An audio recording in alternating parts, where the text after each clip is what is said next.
Good morning everybody. आज मैं पुनः आप लोगों को सेल चैप्टर से सेल ऑर्गेनल्स विभिन्न कोशिकांगों के बारे में बताने जा रहा हूँ। इन कोशिकांगों में सबसे प्रमुख कोशिकांग माइटोकॉन्ड्रिया है, जो प्लांट सेल में भी और एनिमल सेल में भी पाया जाता है। मैं आपको इसका स्ट्रक्चर और इसके फंक्शन के बारे में बताने जा रहा हूँ। माइटोकॉन्ड्रिया ग्रीक भाषा के दो शब्दों के मेल से बना है। पहला शब्द है माइटो,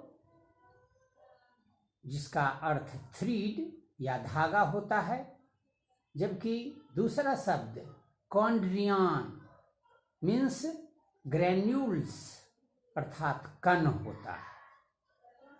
माइटोकॉन्ड्रिया की खोज 1890 ईस्वी में रिचर्ड अल्टमान ने किया, जबकि इसका नामकरण कार्ल बिंडा के द्वारा किया गया। यह कोशिका धर्म में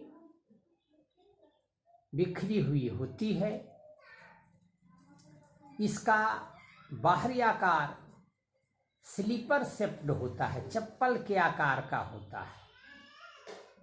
ऐसे ये गोल अंडाकार होता है। यह लगभग 7 मिलीमीटर लंबी और लगभग 2 मिलीमीटर चौड़ी होती है। माइक्रोस्कोपिक रचना है। अब इसके स्ट्रक्चर के बारे में मैं विस्तार से बता रहा हूँ। जब इलेक्ट्रॉन माइक्रोस्कोप से इसका अध्ययन किया जाता है तो हम पाते हैं कि यह दोहरी झिल्ली की बनी हुई रचना है।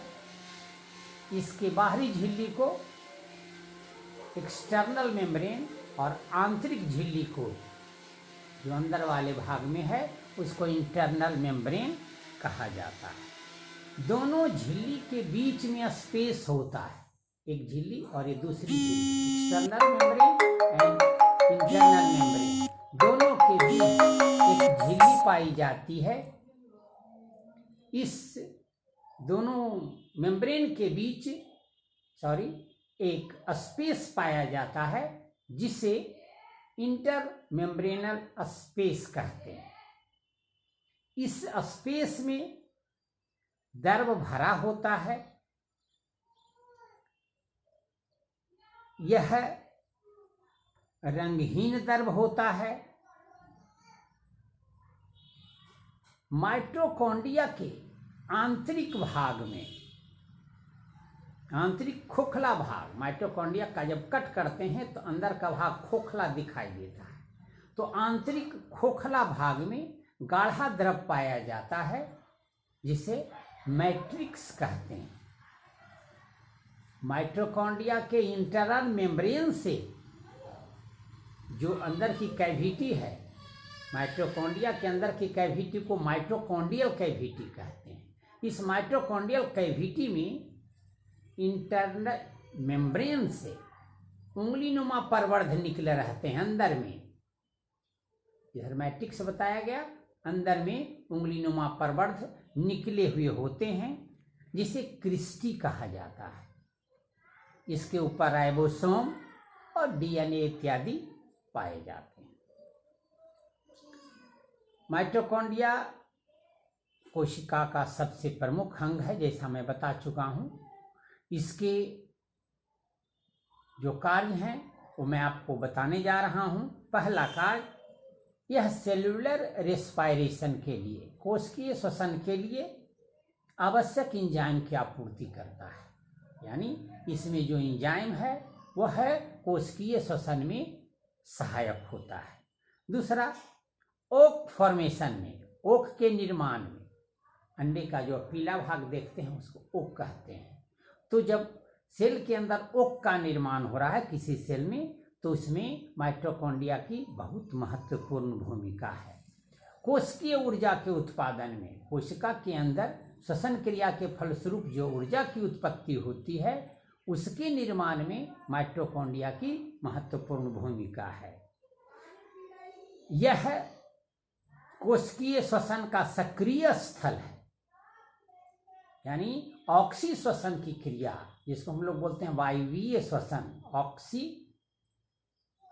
या एरोबिक रेस्पायरेशन, इसकी क्रिया माइटोकॉन्ड्रिया के अंदर ही होती है। इसीलिए कहा जाता है कि यह कोशिकीय श्वसन का सक्रिय स्थल है।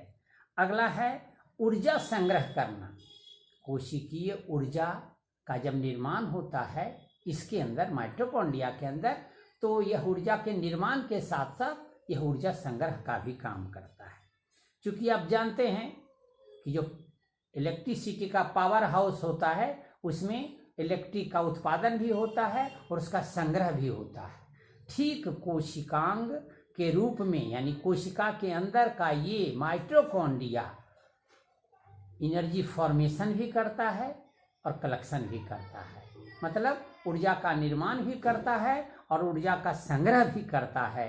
इसीलिए माइटोकॉन्ड्रिया को powerhouse of the cell, कोशिका का ऊर्जा गृह भी कहा जाता है।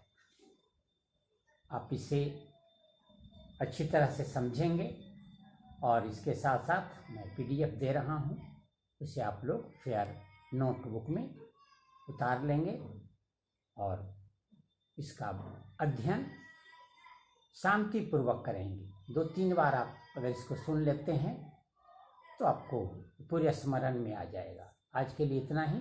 Thank you, bye.